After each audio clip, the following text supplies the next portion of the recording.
আসসালামু আলাইকুম। আমার ছোট্ট পুকুর 3 বছর আগে নিজের টাকায় খনন করছিলাম শখের বসে। আগে পানির লাইনটা একটু ছেড়ে দিই, তারপরে আপনাদের সাথে কথা বলি। এটা আমার ইউটিউব চ্যানেলের প্রথম ভিডিও। আমি আসলে হয়তো গুছিয়ে কথা বলতে পারবো না, যার কারণে আগেই সরি বলছি। পানির কালার ঘোলাটে দেখছেন, যে ঘোলাটে হওয়ার কারণ হলো আজকে জাল ফেলছিলাম মাছ ধরার জন্য, নিচের কাদাগুলো সব উঠে গেছে, যার কারণে পানির কালারটা বা পুকুরটা একটু নোংরা বা ময়লা দেখা যাচ্ছে। পানিতে নামার পরে মাছ ধরার সময় দেখলাম যে পানি কম, ছোট পুকুর তো, যার কারণে পুকুরে পানি কম থাকে, আর সেই কারণেই তো মোটর দিয়ে পানি দেওয়া। আর আরেকটা কারণ আছে, সেটা একটু পরে বলবো কি কারণে এখন পুকুরে পানি বেশি রাখতে হবে। বাসার পাশে এত ছোট্ট একটা পুকুর খনন করার মানুষ বলে কি কারণে, কি দরকার বাসার পাশে এত ছোট্ট করে পুকুর খনন করা? কারণ আছে। পুকুর যদি আপনার থাকে, মাছ হবে। আপনার পুকুরের পাশের যে রুমটা থাকবে সেই রুমটি ঠান্ডা থাকে, গরমে ঠান্ডা বাতাস পাওয়া যায়। আবার পুকুরের আশেপাশে শাকসবজির গাছ লাগালে পানি দেওয়ার একটা টেনশনই থাকে না নর্মালি। তো যাই হোক, আবার এই যে পুকুরের উপরে আসলে আমার পছন্দের শখের পাশে পুকুর, তো যার কারণে এইভাবে মাচা দেওয়া আছে পুকুরের উপরে। আমি কুমড়োর মাচা দিয়েছি, যদিও এই গাছটা এই পুকুরের উপর মাচাগুলো একটু দেখতে সুন্দর লাগে। মাচাটা দেওয়া হয়েছিল লাউ গাছের জন্য। লাউ গাছ আসলে মারা গেছে সামহাও কোনো কারণে, যার ফলে এখন কুমড়ো গাছ একটা উঠাই দিয়েছি। যদিও কুমড়া এখন ধরে নাই, ভবিষ্যতে ধরলে ইনশাল্লাহ আপনাদের দেখাবো।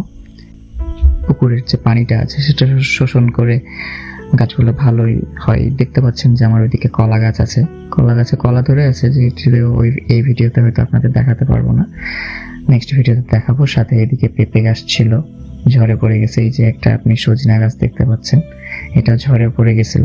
এগুলো নিয়ে আলাদা কোনো একদিন আপনাদের ভিডিও করে ইনশাল্লাহ দিব। এই পুকুরে মাছ ছাড়ছিলাম গত 2 মাস আগে। এই যে একটা ভোরে দেখেন কত ছোট ছোট মাছ ছাড়ছিলাম, যে মাছগুলা ছিল আপনার জাপানি, ব্রিগেড, রুই ছিল, কাতলা ছিল। একটা সময় তেলাপিয়া ছাড়ছিলাম অনেক, যার কারণে পুকুরের অন্যান্য মাছগুলো হচ্ছিল না, বিধায় পুকুরটা শুকানোর পরে শুধুমাত্র এই মাছগুলাই ছাড়ছিলাম। এখন আমার পুকুরে তেলাপিয়া মাছ নাই। আজকে যে বললাম না যে পুকুরে মাছ ধরেছি, এই মাছগুলো হচ্ছে সেই মাছ। বাসায় মানুষ কম, যার কারণে কম মাছই ধরছি। 3টা মাছই এনাফ।